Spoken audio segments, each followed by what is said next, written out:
Pest Control was holding court. He gestured to the floor of the small utility trailer we were in, explaining that mice traveled along walls. And except for in garbage areas, he positioned his bait traps on the perimeter of the first floor of each hospital building at University Hospital, which was his client. Pat's wife, Nicole, was a nurse there since the hospital opened 30 years earlier. Since then, it had grown from a single building into a sprawling complex and in the process became Dronsky's biggest account. Building a better mousetrap. Today, Pat uses a product that hasn't fundamentally changed in thousands of years.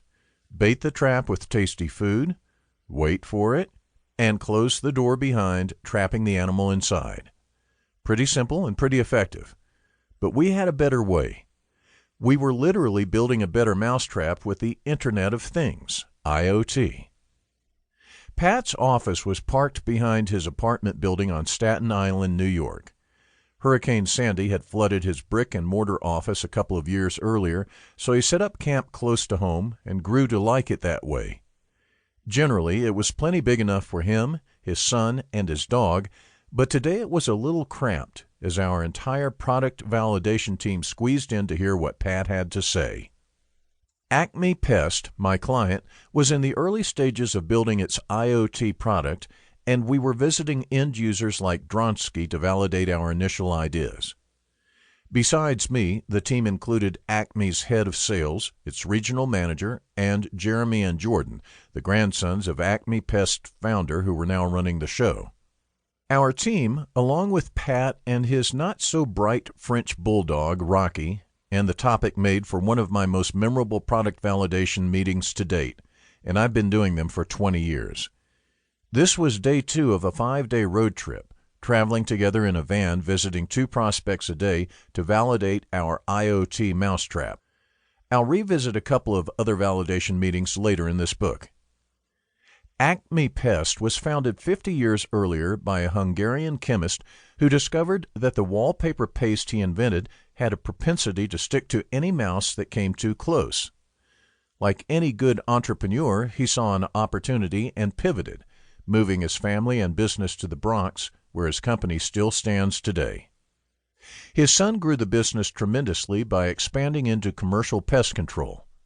His grandsons, Jeremy and Jordan, who had read about IoT, were convinced it was the way to put their own mark on the business and move their company into the digital age.